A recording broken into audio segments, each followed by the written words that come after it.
mga ka-discarded chicks! Welcome back sa ating channel no kung saan ang usapin tungkol sa diskarte sa pag-ibig.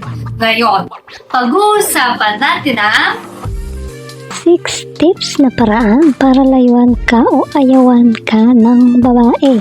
Sa video na ito ay pag-uusapan natin ang 6 na pinakamabisang paraan para takbuhan, layuan, hiwalayan o basta din kayo ng isang babae.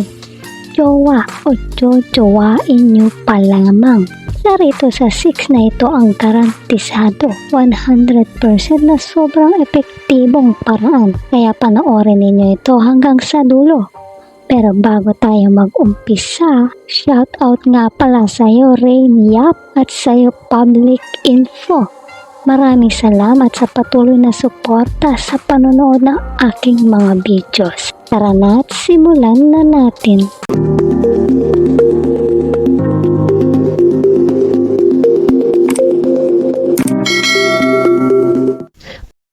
Tip number 1, magbisyo ka.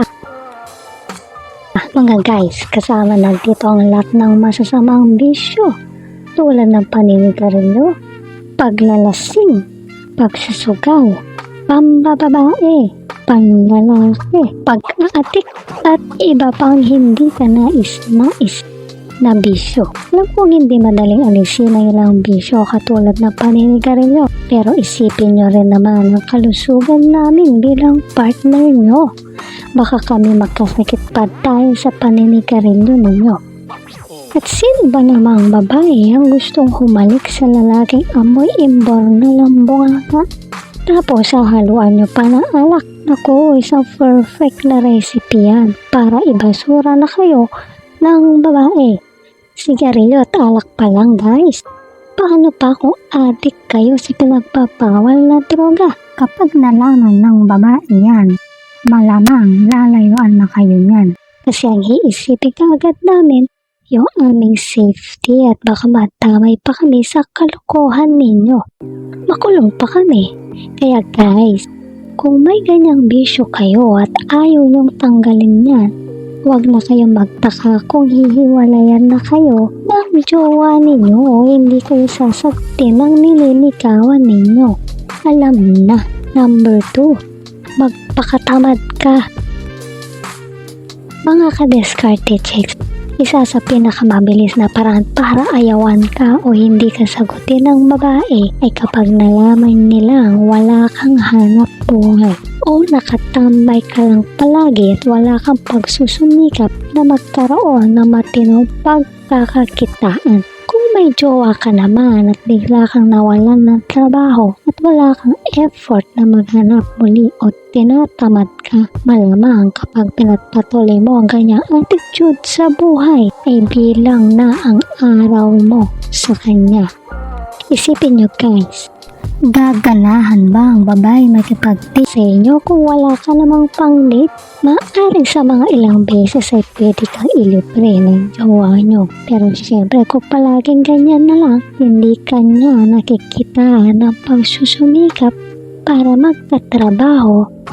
Kahit sinong babae, kahit kaano ka mang kagwapo, ay ilalaglag ka na lang yan. Sa madaling salita, kapag nagiging liability ka na o pabigat sa babae, hindi malayo aatras na yan sa'yo. Pero bago tayo magpatuloy, kung hindi ka pa nakakapag-subscribe, baka naman i-hit mo ng subscribe button. Now na! As in, now na! Number 3, maging sinungaling ka. Isa sa pinakamabisang paraan para iwasan, layuan o hiwalayan ka ng jowa mo o ng tinatarget mong jojowain ay maging sinungaling ka. Tiwala ang isa sa pinakabasihan ng isang matatag na pagsasama. Di lang sa mga partner, maging sa pamilya, kamag-anak o pagkakaibigan. Mga ka-discarded chicks, tandaan, mabuti ang maging tapat sa inyong partner o magiging partner, lalong-lalo na sa mga bagay na dapat ay ipinagtatapat mo sa kanya.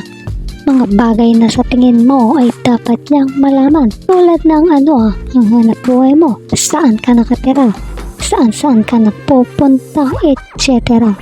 Hindi ko sinasabing sabihin mo ang lahat sa kanya, pero yung mga basic, guys, dapat sa basic pa lang ay honest ka na sa kanya. Tandaan, walang sikreto, hindi nabobulgar. At kapag nawala na ang tiwala, mahirap na itong ibalik.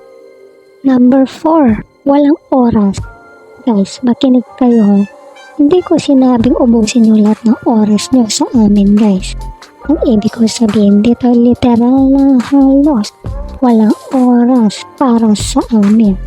Ito yung kung magpakita ay minsan sa isang buwan o mas madalang pa kahit na may paraan naman ay hindi magawang dumalaw.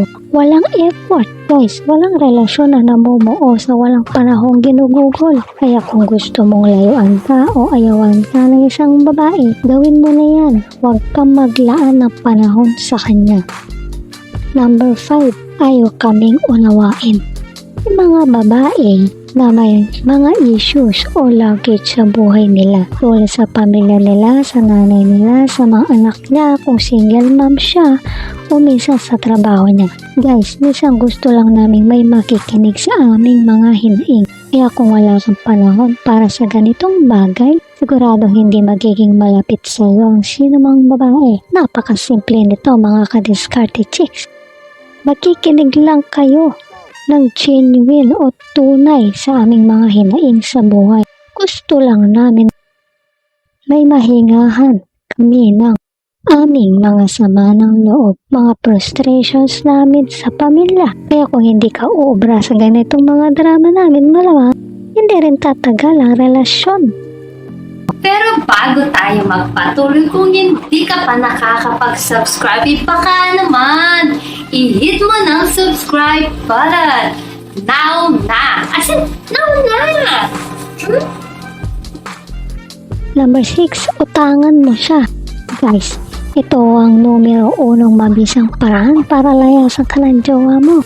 Mga ka-diskarte chicks, kung ang plano nyo lang kaya tsutuwain nyo ang isang babae, para gamitin siya bilang isang financer o gawin nyo siyang sugar mommy nyo o mama sang ninyo, ay malamang sa lamang magbabackfire ito sa inyo. Maliban na lamang kung talagang ganun babae ang makukuha ninyo. Maaring mautangan nyo nga ang isang babae ilang beses pero hindi kamit na na hindi makakahalata. Ang ugaling pangungutang ng isang lalaki sa kanyang jowa ay hindi magandang asal kung tutuusin. Okay lang na ang babae ang mangutang at paminsan-minsan ang lalaki, pero kung puro lalaki na lamang ang mangungutang, lalong-lalo na kung gagamitin lang ito pang tustos sa bisyo niya, abay mahiya naman kayo sa buto nyo. Magpakalalaki kayo at hindi gawain yan ng isang tunay na lalaki. Gawin nyo yan at siguradong hihiwalayan kayo agad ng babae. 100% yan.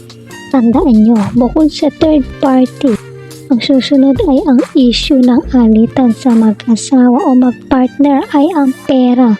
So yan mga ka-diskarte chicks, ang 6 na pinakamabisang paraan para takbuhan kayo ng babae. Kapag ginawa nyo ang mga yan, siguradong lalayasan nila kayo.